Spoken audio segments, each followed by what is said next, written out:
오늘은 기독교 강요 2권의 10장과 11장, 구약과 신약의 일치성과 차이점이 무엇인지를 우리가 함께 말씀 속에서 함께 살펴보고자 합니다. 구약과 신약의 너무나 다른 것 같지만 일치점도 있고 차이점도 있습니다. 저는 들어가는 말 중에 좀 재미있는 얘기를 하고자 합니다. 아줌마와 조폭에 공통점이 있다고 해요. 아줌마와 조폭이 너무 다른 것 같지만 공통점이 있다고 합니다. 첫 번째는 대체로 칼을 잘 쓰십니다. 아줌마도 칼을 잘 쓰시고 조폭도 칼을 잘 쓰시죠. 두 번째는 때를 지어서 몰려다닌답니다. 그리고 세 번째는 형님이라는 말을 자주 써요. 형님. 마지막으로는 제 식구를 끔찍히 챙긴다고 합니다.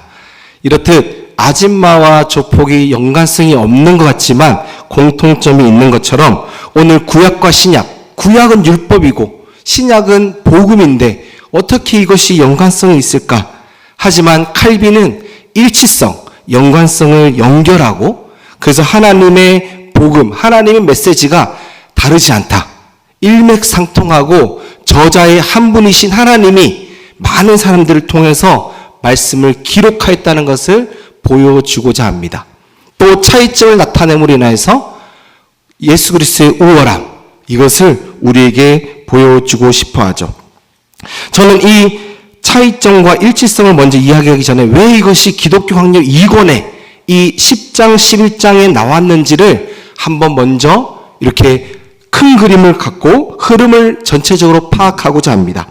기독교 강요 2권의 전체적인 흐름이 무엇이냐면 2권의 큰 주제, 우리 강의 안에 쓰여져 있죠. 큰 주제 한번 읽어보겠습니다. 시작. 처음에는 율법 아래서 우리들에게 드러난 그리스도 안에서 구속주 하나님을 아는 지식. 하나님을 아는 지식인데 어떤 아는 지식이냐면 율법과 복음. 기독교 강요의 2권의 큰 줄기는 율법과 복음이에요. 율법과 복음. 그래서 1장은 원죄부터 시작합니다. 죄 많은 원죄. 타락하고 부패한 그 존재들이 율법 아래서 살아가고 있는데 복음을 통하여서 그리스도를 알게 되었다. 이것이 전체적인 흐름입니다. 그래서 6장에 이르르면 원죄부터 시작했던 그 1장이 이제 섭리와 이런 것을 쭉쭉 나가다가 6장에서 중요한 개념 하나가 나옵니다. 중보자.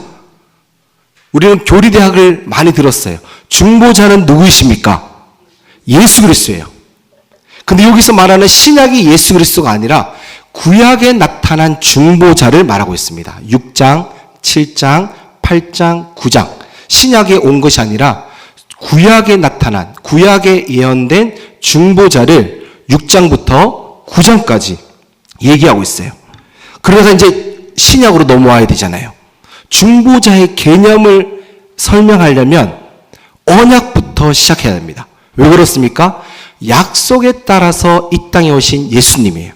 그냥 무작정 오신 예수님이 아니라 우연찮게 오신 예수님이 아니라 약속에 따라서 오신 중보자. 그래서 구약에 나타난 중보자를 설명한 다음에 약속, 언약이 무엇이냐? 그 언약을 개념을 짚고 그리고 신약에 나타난 중보자를 넘어가는 그 찰나에 10장과 11장이 있습니다. 즉 오늘 이 구약과 신약의 일치성과 차이점은 무엇을 말하고자 하느냐 하면 언약을 얘기하고 싶은 거예요. 언약. 율법과 복음이 있는데 타락한 인간들이 구원받으려면 중보자가 필요한데 구약에 약속되어 있는 그 중보자가 신약에 왔다. 그 신약에 온 것이 구약과 신약은 일맥상통하며 차이점이 있다. 이 언약의 서론 부분에 해당되는 것이 바로 10장과 11장입니다. 그래서 빈칸에 기독교 강요 2권 1장에서 9장까지는 무엇을 말하냐면 횡의 언약을 이야기하고 있어요. 즉 구약에 머무는 횡의 언약, 행함으로써 구원받는 행위 언약을 이야기하고 있습니다. 기독교 강요 10장부터 2권 끝까지는 은혜의 언약에 대해서 이야기하고 있어요. 구약에서 신약으로 넘어오는 그 과정이죠. 그러면 너무나 다른 것 같아요. 구약과 신약의 이야기가 너무 다른 것 같습니다. 구약에서는 행위 언약에서는 도덕법, 아담에게 준 언약, 조건과 결과로 이어지는 그 행위 언약이었는데 이제는 은혜 언약으로서 중보자로서 오게 되었고 그 은혜 언약이 구약과 신약을 관통하는 일치성이람을 이제 보여주고 싶은 겁니다. 그래서 이 칼빈은 이것을 시작하면서 어떤 열망이 있는가 하면은 구약은 신약과 같은 의미를 담고 있고 하지만 차이점은 있다. 이런 것을 얘기하고 싶어서 10장과 11장 이야기가 시작됩니다. 구약과 신약의 일치성 세 가지가 있습니다. 구약과 신약의 일치성 세 가지. 칼빈에 따르면 우리는 창세 이후로 하나님께 택함을 받아 그의 백성의 무리에 속한 모든 사람이 동일한 율법과 우리 가운데 두루 작용하는 동일한 고리에 의해서 그와 언약을 맺게 되었다는 사실을 분명히 알 수 있다. 혹시 이 문장을 이해하신 분 계십니까? 좀 어렵죠? 조금 어렵습니다. 핵심 단어 두 가지만 기억하시면 됩니다. 창세 그리고 언약. 하나님은 우리랑 약속한 것이 창세 전부터 약속을 하신 거예요. 많은 사람들은 이렇게 이해합니다. 하나님께서 사람을 창조했어요. 그리고 이렇게 행동하면은 구원 받을 것이라고 율법을 주셨는데 죄를 범함으로써 율법을 지키지 못했어요. 그래서 그 부랴부랴 은혜 언약을 막 만들어냈습니다. 이것이 맞은 걸까요? 틀린 걸까요? 틀린 내용입니다.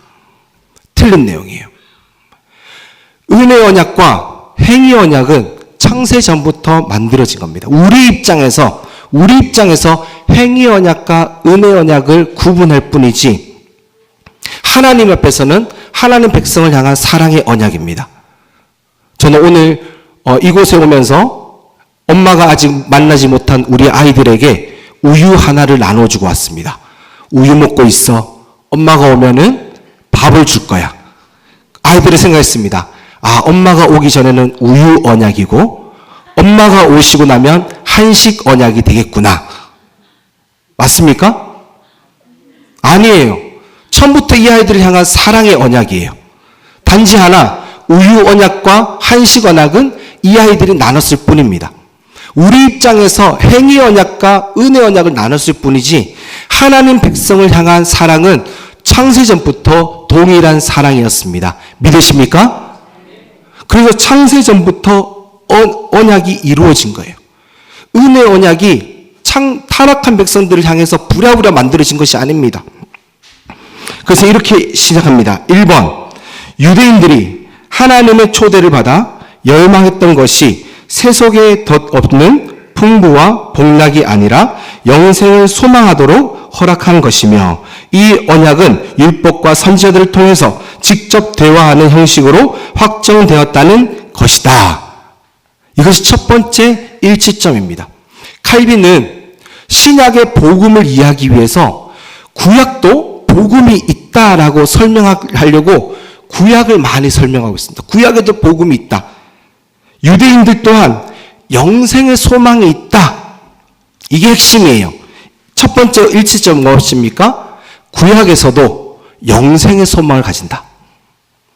예수 그리스도와 못 만나서 그들은 영생의 소망이 없는 것처럼 보이지만 그들 또한 영생의 소망으로 살아간다.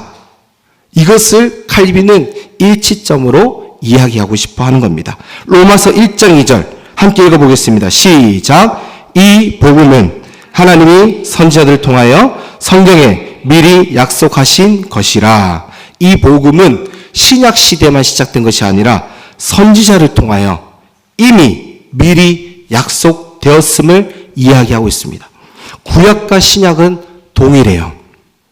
하늘에 쌓아둔 소망을 향한 하나님 나라를 바라보는 것이 구약이든 신약이든 하나님께 택함 받은 백성들이 추구하는 삶입니다.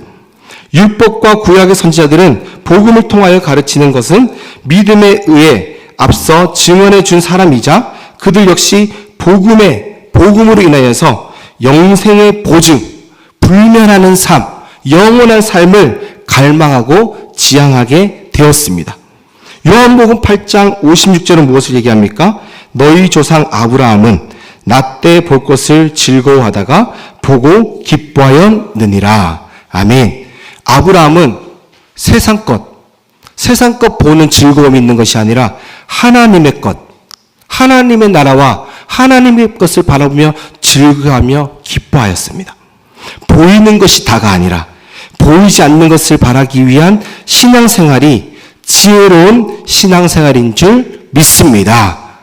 그래서 우리가 구약을 이해할 때에 눈에 보이는 것만 쫓는 이스라엘 백성들, 행위 언약, 이렇게 지키면 구원받고 이렇게 눈앞에 있는 것만 지키려고 노력했던 사람들이라고 착각하면 안 됩니다. 구약이든 신약이든 영생을 바라보는 삶을 살게 하셨다. 하나님 나라를 꿈꾸게 하셨다. 이것이 일치된 일입니다. 두 번째, 우리 2번 한번 읽어볼까요? 시작. 하나님과 오직 하나님의 자비 은혜에 의하여 너는 사실이다. 하나님의 자비에 의한 사실이다. 이 자비를 할 수만 있다면 괄로 쳐서 은혜라고 적으시면 좋겠습니다. 자비, 하나님의 은혜. 이스라엘 백성들은 구약시대는 행위구원, 노력, 행함, 은혜가 아니라 노력으로만 구원받는다라고 우리는 착각할 때가 많습니다. 하지만 그들도 은혜의 사람들입니다. 은혜를 받아야만 하는 사람들이에요. 레위기 26장 12절 나는 너희의 하나님이 되고 너희는 내 백성이 될 것이라. 하나님이 내 백성으로 삼아주셨다. 이것을 말하고 있습니다. 시편 144편 15절 여호와를 자기 하나님으로 삼는 백성은 복이 있도다. 아멘. 복이 있습니다. 은혜가 있어요. 하나님을 삼는 백성은, 여호와를 자기의 하나님으로 삼는 백성은 복이 있도다. 이게 은혜입니다. 하나님의 자비하심으로 택한 백성, 노력으로 하나님 백성이 된 것이 아니라 하나님께서 그들의 백성의 하나님이 되어주시고 그들을 택하여 주시고 복된 삶을 살게 하는 것. 행위 언약이 아니라 은혜 언약으로 주의 백성이 된 줄 믿습니다. 모든 것이 은혜예요. 구약도 은혜 이야기를 하는 겁니다. 아브라함이 잘해서 의롭기 때문에 하나님의 부르심을 받았을까요? 아닙니다. 하나님의 부르심을 받아 고향과 아비 집을 떠나서 하나님의 부르심 받은 곳으로 이동합니다. 의가 있어서 부른 것이 아니라 하나님의 일방적인 선택으로 은혜를 받고 부르심을 받은 아브라함이에요. 이삭은 어떻습니까? 태어날 수 없는 중에 태어났죠. 이것을 은혜라고 말합니다. 노아는 무엇입니까? 노아는 하나님께서 행하실 일을 먼저 알아서 방주를 만들었어요. 그 안에 들어갔기 때문에, 은혜를 누렸기 때문에 그는 생명을 건질 수 있었습니다. 자기 노력으로 배를 만든 것 같지만 하나님께서 배를 만들 수 있도록 알려주시고 함께 해 주신 거죠. 이 모든 것이 은혜의 출발이라고 말할 수 있습니다. 구약도, 구약의 모든 백성들도 하나님의 은혜로 살아갔다. 이것이 일치점 두 번째입니다. 마지막 세 번째 함께 읽어보겠습니다. 시작. 그들이 중보자 그리스도를 소유하고 있었고 그를 알았으며 그를 통하여 자신들이 하나님과 연합하게 되고 그분의 약속을 받을 수 있게 되었다는 것이다. 아멘. 세 번째 일치점은 하나님과 연합이에요. 하나님과 연합된 것이 일치된 것입니다. 작은 1번에 보면은 세례를 통한 하나님의 연합. 우리가 세례 받는 것을 예수님과 결혼한다라고 많이 알려주고 가르치고 있습니다. 결혼을 한 번만 하면 되죠. 그래서 세례는 한 번 받습니다. 하지만 성찬, 예수님의 결혼 기념일은 매번 해야 돼요. 여러 번 해야 돼요. 성찬이 그렇습니다. 계속해서 이 성찬을 거행함으로 맞아, 나는 하나님과 결혼했지. 이것을 깨닫는 거예요. 이것이 연합입니다. 구약시대 사람들도 하나님과 결혼하는 삶을 살았을까요? 그것이 고린도 전서 10장 2절에서 4절까지 말해주고 있습니다. 어떤 장면입니까? 모세에게 속하여 다 구름과 바다에서 세례를 받고, 이것은 뭘 뜻하죠? 홍해를 갈라서 건넜던 것. 이스라엘 백성들이 애굽에 있다가 출애굽을 하여서 광야로 들어가는 홍해를 건너는 것이 세례받았다라고 표현하고 있습니다.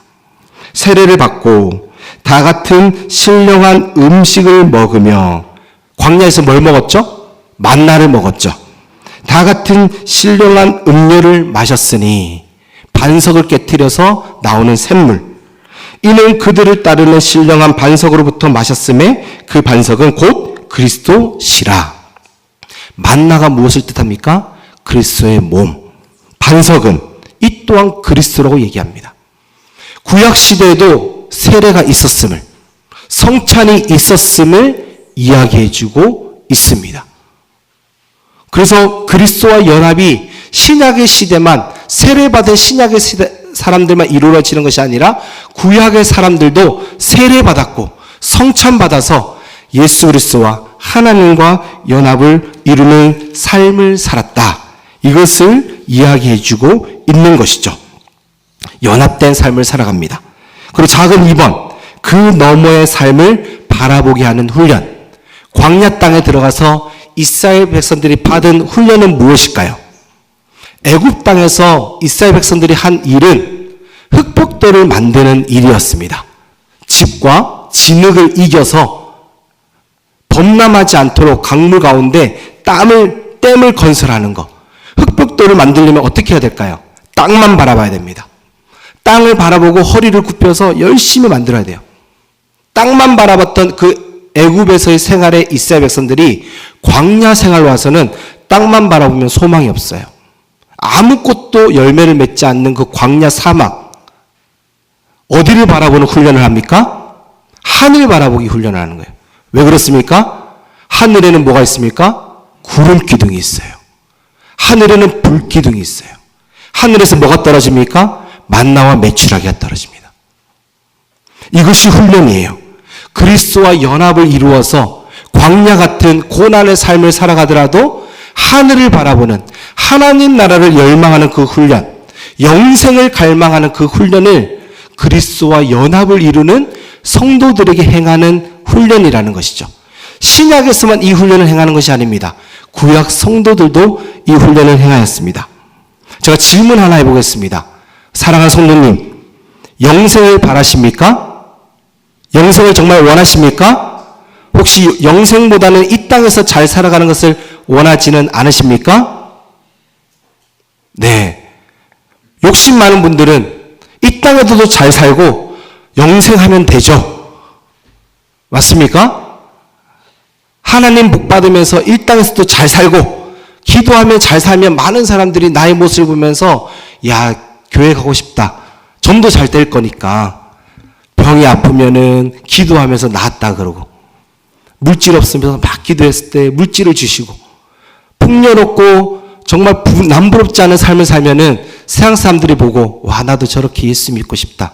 전도가 더 잘 될 것 같고, 그리고 마지막 영생, 잘 살다가 잘 죽어서 천국 가는 것, 이것을 꿈꾸는 것이 신앙생활이라고 많은 분들이 착각합니다.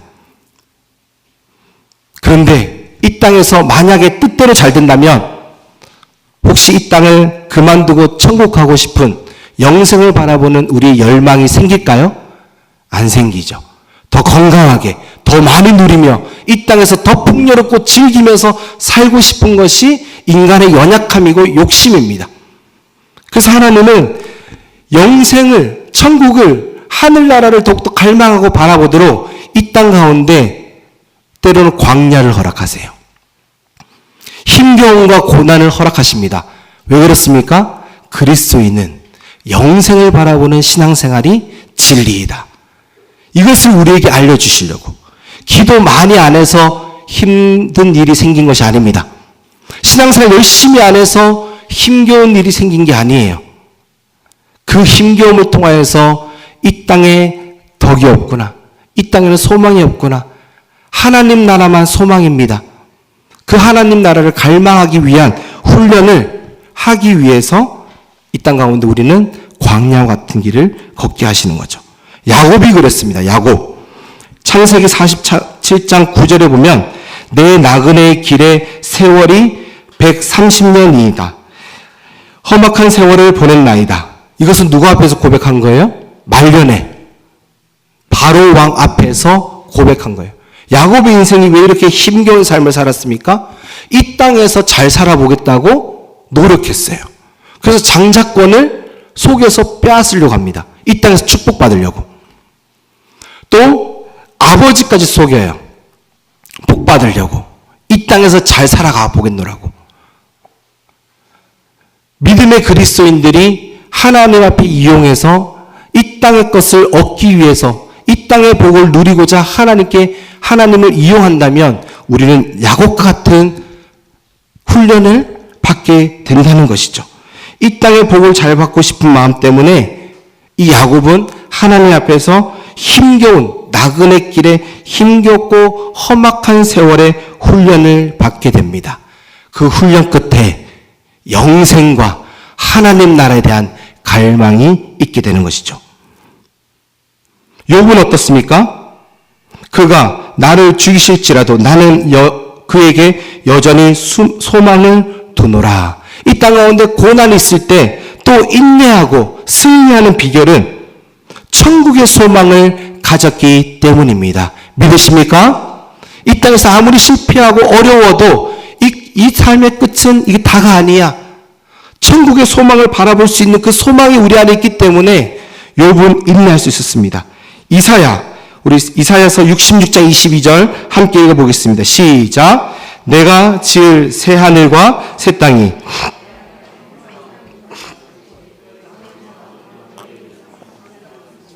여호와의 말이니라. 아멘. 이 이사야는 어려운 사명이 있었어요. 그 어려운 사명 무엇입니까?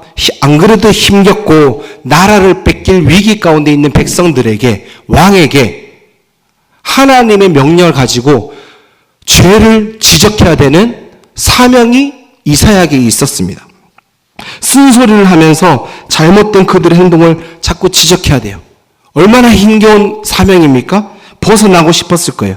하지만 인내하며 끝까지 사명을 감당할 수 있었던 것은 소망을 가진 자, 영생을 향한, 하나님 나라를 향한 소망을 가진 자였기 때문입니다. 바울은 어떻습니까? 바울도 수고하고 엄청난 수고를 했죠. 많은 곳을 돌아다니며 전도했습니다. 매를 맞고 배가 파선당해도 포기하지 않는 그의 진영과 하나님 나라의 소망으로 그는 전진할 수 있었던 것. 데살로니가전서 1장 3절. 너희의 믿음의 역사와 사랑의 수고와 우리 주 예수 그리스도에 대한 소망의 인내를 우리 하나님 아버지 앞에서 끊임없이 기억하미니. 소망의 인내, 천국을 바라보는 영생을 추구하는 그의 삶은 이 땅에서의 삶을 추구하지 아니하고 하나님 나라를 바라보게 했던 삶을 살아가겠습니다.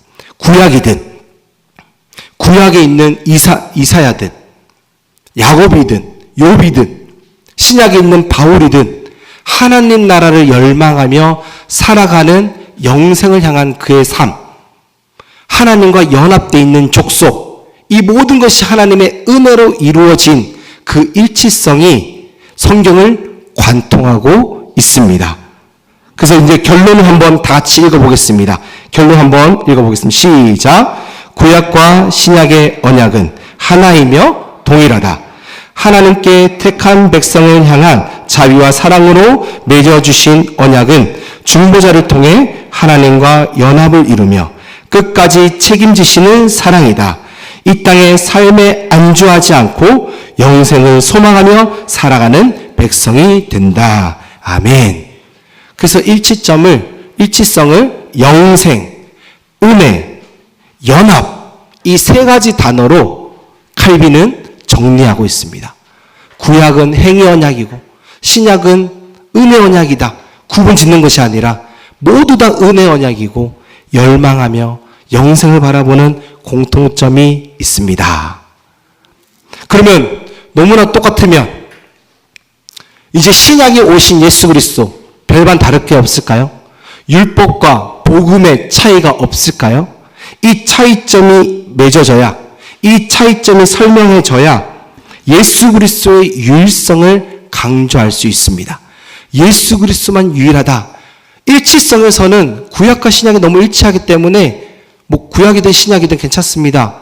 그러면 예수 그리스도의 우월함, 예수 그리스도의 유일성이 강조되지 않아요. 그래서 칼빈은 차이점 5가지를 얘기하면서 무엇을 얘기하고 싶은가? 예수 그리스도만이 유일한 구원의 하나님이시다. 이것을 이야기하고 싶어 합니다. 첫 번째는 어떤 차이점이 있습니까? 구약은 일시적인 복음인데 신약은 영적인 복, 영적인 복이라는 거죠. 일시적인 복, 다른 말로 하면 눈에 보이는 복, 현세적인 복, 이것이 구약에 추구했던 복이었습니다. 신약은 영적인 복, 보이진 않지만 영원한 그 하나님의 나라, 그 복을 바라보는 것, 이것이 신약입니다. 왜 신약은 이렇게 할 수 있었을까요? 실체이신 예수 그리스도가 오셨기 때문입니다. 실체이신 예수님이 오셨어요. 구약은 실체이신 예수님을 못 봤어요. 그래서 그림자라도 형태라도 보여줘야 돼요. 그것이 바로 이 땅에서의 복. 천국을 얘기하면서 어떤 천국? 그 천국이 얼마나 좋습니까? 가나안 땅이라는 그 땅을 보여줘야 돼요. 그래야지 구약은 이해할 수가 있는 것이죠. 구약은 눈에 보이는 복을 통해 하늘의 기업을 꿈꾸게 하셨습니다. 이스라엘 백성들이 약속의 땅 가나안 땅에 살면서 미래의 기업을 거울로 보게 하셨습니다. 하지만 이스라엘 백성들의 실수는 무엇입니까? 그 가나안 땅을 보면서 천국을 바라봐야 되는데 가나안 땅에 머물렀던 것, 계속해서 현세의 복만 바라봤던 것, 이것이 그들의 실수죠. 그들의 연약함입니다. 갈라디아서 4장 1절에서 2절, 내가 또 말하노니 유업을 이을 자가 모든 것의 주인이나 어렸을 동안에는 종이나 다름이 없어서 그 아버지가 정한 때까지 후견인과 청지기 아래에 있나니. 이 바울은 구약의 성도들을 종, 후견인, 청지자 아래 있다고 설명합니다. 신약 성도랑 구별되는 거예요. 구약 성도들이 하늘의 유업을 입을 자임은 분명하지만, 천국 백성임은 분명하지만, 이 율법이라는 후견인, 몽학성생이 있어야지만, 지도를 받아야지만 흐릿한 천국을 볼 수 있음을 이야기해 주고 있습니다. 그래서 칼빈은 구약 시대의 사람들을 유년기 어린이로 보고 있습니다. 유년기 어린이. 후견인이 필요하고 가르치는 사람이 필요하고, 칼빈은 신약의 백성들을 성령기, 왜? 실제를 보았기 때문에, 예수 그리스도를 보았기 때문에 성숙한 그리스도인이 되어서 이 땅의 것으로 만족하지 않고 하나님 나라를 바라보는 신앙생활을 할 수 있도록 기대하는 것이죠. 실제를 본, 예수를 실제로 바라본 이 신약 시대의 성도들은 성령기로서 바라보고 있습니다. 실제를 바라보지 않은 유년기의 이 구약 성도들은 그림자라도 보여줘야 돼요. 표징이라도 보여줘야 됩니다. 이것이 좋구나. 이거 좋은 거구나. 그래서 2장 11장 2항에는 이렇게 말하고 있습니다. 우리 한번 초등학문 함께 읽어보겠습니다. 시작. 초등학문 아래에 있던 구약 성도들에게 주신 지상의 복은 불면하는 하늘 상급을 바라보게 하는 모형이다. 구약은 계속해서 모형을 보여줍니다. 모형을 보여줘요. 초등학교 아이들이 1학년 아이들이 입학하면은 적응을 못하면은 학교에서 운대요. 엄마 보고 싶다고. 그때 지혜로운 선생님들은 그렇게 합니다. 엄마 보고 싶어? 그러면서 엄마 사진을 딱 보여줍니다. 엄마 봤지? 사진을 보여주는 거예요. 엄마 봤지? 그리고 학교 끝나면 엄마 만나러 가자. 그러면 아이가 울음을 거친다는 거예요. 네. 이것이 모형입니다. 엄마가 보고 싶지만 엄마의 사진을 바라보고 참을 수 있는 것. 구약 시대도 모형을 보여주는 거예요. 모형. 근데 실제를 바라보지 않고 모형에 자꾸 머물러 있는 구약시대의 성도들의 실수는 모형에 머물고 있는 것이 실수입니다. 이 땅의 것. 이 땅의 것을 안 주면 하나님은 없고, 이 땅의 것이 풍요롭고 잘 되면 하나님은 있고, 혹시 우리 사랑하는 성도님들께서는 구약시대의 신앙생활에 머물고 있지는 않으십니까?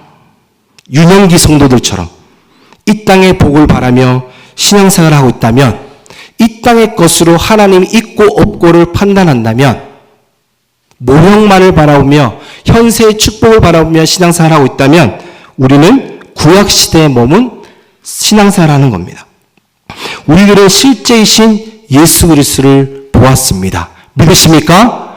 예수 그리스도를 우리는 영접했어요. 그 예수 그리스도와 성령님으로 인하여서 우리는 마음에 가득 채움을 느끼고 만족을 느끼고 세상에서 줄 수 없는 사랑과 평안과 안식을 예수의 이름 안에서 우리는 얻을 수 있습니다. 그 예수의 이름이 살아계신 하나님의 능력이고 천국을 더욱더 실제적으로 느끼게 해주는 하나님의 능력이 될 줄 믿습니다. 하지만 그것을 갈망하지 않고 하나님 이것 주세요, 저것 주세요, 이 형상에만, 이 현실적인 축복에만 우리가 머물고 있다면, 눈에 보이는 것에만 머물고 있다면 우리가 여전히 구약에서 벗어나지 못한 신앙생활을 한다는 것이죠. 이것이 차이입니다. 두 번째 차이는 형상과 그림자의 예표와 실제이자 몸이신 그리스도. 누가복음 10장 24절을 함께 읽어보겠습니다. 시작. 내가 너에게 말하노니 많은 선지자들의 임금이 너희가 보는 바를 보고자 하였을 때 보지 못하였으며 너희가 듣는 바를 듣고자 하였을 때 듣지 못하였느니라. 아멘. 구약의 언약은 그림자와 같습니다. 의식을 통해서 준수하고 하더라도 복음보다 효과적일 수는 없죠. 아무리 뛰어난 미술 화가라도 실제보다 더 잘 그릴 수는 없습니다. 실제를 다 담아낼 수는 없어요. 아무리 뛰어난 선지자라 할지라도 희미한 모형들로 모여있는 하나님의 말씀의 선포는 예수 그리스도의 실체를 다 감당할 길이 없는 것이죠. 그래서 신약시대는 마태복음 13장 16절 함께 읽어보겠습니다. 시작. 그러나 너희 눈은 봄으로 너희 귀는 들음으로 복이 있도다. 할렐루야. 우리는 축복받은 사람입니다. 우리는 볼 수 있어요. 들을 수 있어요. 하나님을 찾으면 만날 수 있어요. 예수 그리스도의 이름으로 하나님께 나아갈 수 있는 길이 열렸습니다. 그래서 이것을 복음이라 그래요. 구약시대는 보지 못하였는데 신약시대는 볼 수 있는 것이 크나큰 차이입니다. 하늘의 지성소까지 우리는 다다를 수 있는 예수 그리스도의 능력이 우리에게 임하게 된 것입니다. 세 번째로는 문자적인 것과 영적인 것에 대한 차이가 있습니다. 구약은 문자적이에요. 문자적, 십계명 이런 것처럼 돌에 쓰이는 것, 계약서 같이 문자적입니다. 신약은 영적인 것이에요. 고린도후서 3장 6절 함께 읽어보겠습니다. 시작. 그가 또한 우리를 새 언약의 일꾼 되기에 만족하게 하셨으니 율법 조문으로 하지 아니하고 오직 영으로 함이니 율법 조문은 죽은 것이요 영은 살리는 것이라. 아멘. 율법 조문의 의미는 뭐냐면 새기다, 쓰다, 기록하다 이런 뜻이 있습니다. 쓰는데 뭘 쓰냐면은 계약서에 서명하다. 죄송합니다. 계약서에 서명하다 이런 뜻이 있어요. 출근을 8시까지 하겠습니다. 서명을 하는 거예요. 그럼 8시까지 출근을 해요. 하지만 행동은 변화가 있는데 출근 안 하는 사람이 8시까지 출근하는 행동에 변화는 있는데 회사를 오면서 힘겨워하고 회사를 사랑하는 마음은 계약서를 쓴다고 해서 생기는 것이 아닙니다. 그래서 율법은 행동은 변화시키지만 마음까지 변화시키지 못합니다. 그래서 그것을 죽음이라 그럽니다. 시간이 지남으로 인하여서 그것은 쇠퇴해집니다. 퇴색되고 연약해져요. 반면 신약의 복음은 무엇입니까? 영으로 되는 것은 무엇입니까? 마음을 변화시키는 거죠. 계약이 아닙니다. 마음을 변화시키는 거예요. 회사를 사랑하는 마음이 있는 거예요. 왜? 내가 사장님이니까. 8시에 출근하든 몇 시에 출근을 하든 회사를 사랑합니다. 교회에 많은 비가 온다고 했을 때, 이 서울 땅에 비가 많이 온다고 했을 때 이 교회에 가장 빨리 나와서 교회를 둘러보시는 분은 누굴까요? 저희도 보려고 노력하지만 담임 목사님이 제일 먼저 교회를 돌아볼 것입니다. 우리 장로님들. 왜? 그 행동은 마음에서 우러나오는 행동이에요. 마음은 행동까지 변화시킵니다. 그래서 문자적인 구약은 행동은 변화될 수 있지만 마음까지는 변화시키지 못한다. 영적인 신약은, 복음은, 이 영적인 것은 마음을 변화시키기 때문에 행동까지 변화시키는 은혜가 될 줄 믿습니다. 네 번째로는 예속의 언약과 자유의 언약입니다. 우리 로마서 8장 15절 말씀 함께 읽어보겠습니다. 시작.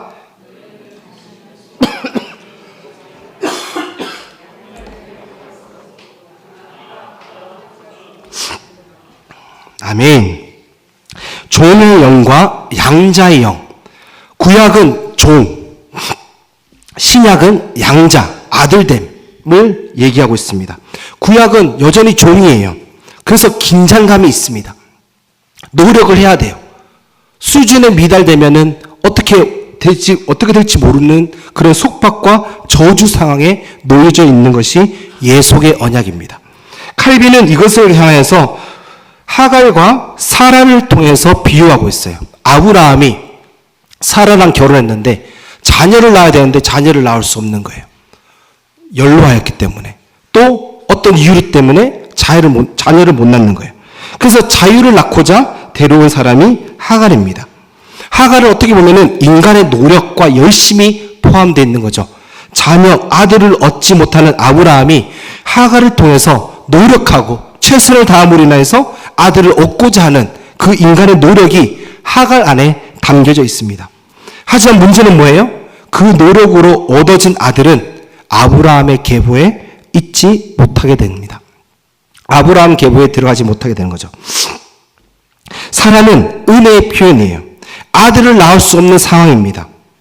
그 가운데서 하나님의 은혜로 아들을 낳았습니다.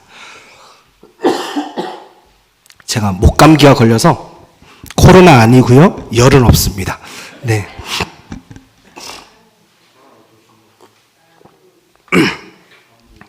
그래서 우리의 노력의 존재가 아니라, 우리는 노력의 존재가 아니라 은혜 받은 존재로서 하나님을 아바 아버지로 부를 수 있는 신약 백성. 이것이 구약과 신약의 차이라는 것입니다. 여종 하갈에게 보이듯이 구약은 아무리 노력해도 구원에 이룰 수 없는, 자신의 노력과 행함으로서는 구원에 이룰 수 없는 속박과 저주 속에 놓여있는, 하지만 하나님의 은혜로 하나님 앞에 구원받을 수 있는 존재임을 나타내 보이고 있는 것이죠. 구약시대에도 은혜로 구원받습니다. 신약시대도 은혜로 구원받아요. 하지만 자유로운 그 영혼, 아바 아버지로 부를 수 있는 그 영혼은 예수 그리스도의 이름으로 구원받은 그 영혼. 그래서 자유 언약이라 이야기합니다. 마지막 5번째입니다. 이스라엘로부터 모든 민족에게로 은혜의 언약이 확산됩니다. 이스라엘 한 민족만 국한되어 있는 하나님을 향한 그 사랑이 모든 민족으로 넓어져요. 신명기 32장 9절 말씀 함께 읽어보겠습니다. 시작.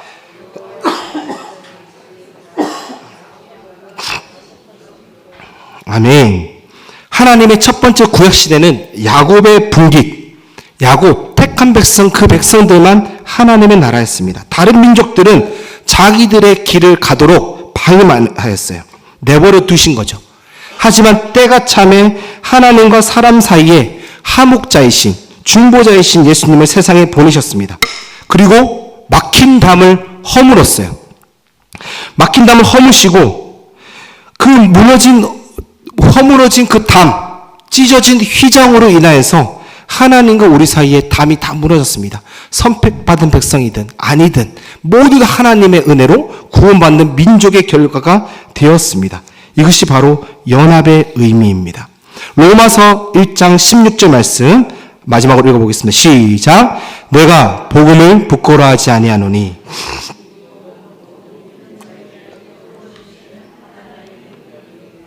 먼저는 유대인에게요 그리고 헬라인에게로다. 아멘. 유대인에게만 있었던 하나님의 이 율법의 향함이 헬라인에게도 이방 민족들에게도 향하고 있는 복음의 메시지가 담겨져 있습니다. 이 차이점, 이 모든 5가지의 차이점은 예수 그리스도 때문에 생긴 차이점입니다. 목표는 똑같아요. 목표는 똑같습니다. 하나님 나라를 바라보고 은혜로서 구원을 받은 주의 백성들이 연합을 이루어 하나님과 함께 살아간다. 이 목표는 똑같은데 구약과 시대의 그 차이점은 예수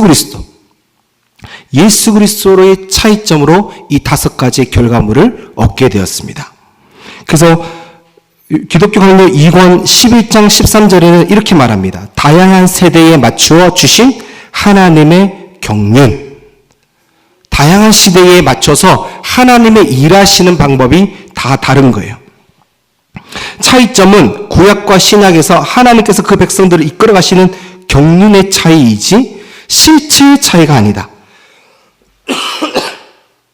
하나님은 각 시대에 각각 적절한 것을 아시기 때문에 그것에 맞는 형태로 계시는 겁니다.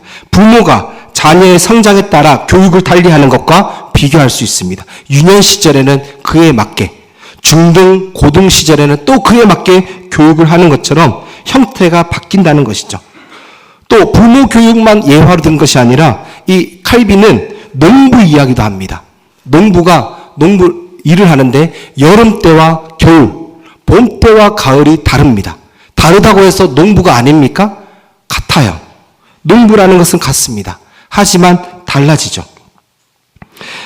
변하는 분임을 의미하는 것이 아니라 하나님은 변하는 것을 의미하는 것이 아니라 하나님께서 스스로 다양하고 가변적인 사람들의 수준에 맞추어 주셨다는 것을 의미합니다. 그래서 차이점은 하나님의 구원의 실체는 동일하지만 목표의 방향은 신약과 구약이 동일하지만 경륜의 다양함으로 신약과 구약의 차이를 이루고 있다. 저는 여기까지 보면서 구약과 신약의 차이점과 일치성이 이렇게 있구나를 묵상하게 되었고, 그리고 적용 부분에는 어떤 한 교수님의 글을 읽으면서 제 나름대로 정리한 부분입니다. 우리는 왜 구약 신약의 일치점과 차이점을 공부해야 될까요? 왜 공부해야 될까요? 지식적으로만 알면 됩니까? 일치점은 3가지, 차이점은 5가지를 칼빈이 얘기하고 있다. 이것을 말하려고 지금 이 시간을 배우는 것일까요? 아닙니다. 오늘날 이 시대를 살아가는 우리들 또한 구약에 머물러 있든 신약에 머물러 있든 다양한 차이점 속에서 연합을 이루는, 일치성을 이루는 통합의 은혜가 우리 안에 있어야 되는 그 메시지를 우리가 받아들여야 차이점과 일치점을 공부하는 우리 삶 가운데 적용되는 은혜를 누리게 될 줄 믿습니다. 우리 적용점, 제가 심혈을 기울여서 이 글을 썼는데요. 이 글을 함께 처음부터 끝까지 3단원인데 1단원, 2단원을 끊어서 한번 읽어보겠습니다. 시작. 다양한 방법과 표징으로 차이점을 이루는 구약과 신약은 중보자 되시는 그리스도를 향하는 일치성을 이루고 있다. 구약과 신약의 차이점과 일치성은 서로 온전한 조화를 이루어 끝없이 다름과 일치를 보증하면서 하나님과 그리스도와 온 민족의 연합을 형성해 나간다. 2번째 또 읽어보겠습니다. 시작. 오늘날 하나님을 믿는 우리 성도들의 생활도 이와 같다. 모든 성도가 생긴새가 다르고 성격이 다르고 재능이 다르고 살아온 환경이 다르고 앞으로 살아갈 환경도 다르다. 그러나 교회 안에서의 생활이나 또 하나님의 자녀로 살아가고자 한다면 이 다름은 모든 하나님 안에서 연합하여야 하고 말씀 수렴되어야 한다. 이 말은 무엇입니까? 오늘 또한 우리가 다름으로 인정해야 됩니다. 구약과 신약이 달라서 버린 것이 아니에요. 하나님께서 그 시대에 맞게 일하셨다. 다름을 인정하고 받아들이는 신구약의 차이점을 인정하듯이 우리 또한 이 땅에 살아가며 저 사람과 나의 다름을, 하나님이 일하시는 방법의 다름을 우리는 인정할 수 있고 일치점과 화합을 이루며 하나님 안에서 연합을 이루는 추구를 할 때에 오늘 신구약의 일치점과 차이점을 배우는 의미가 있다는 것이죠. 마지막 한 단락을 읽겠습니다. 시작. 다름과 차이를 배우고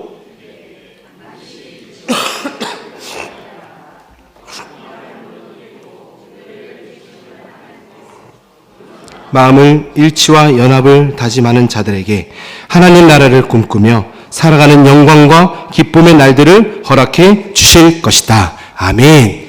이 다름과 일치는 훈련이 필요하다는 것입니다. 훈련. 그냥 되는 것이 아닙니다.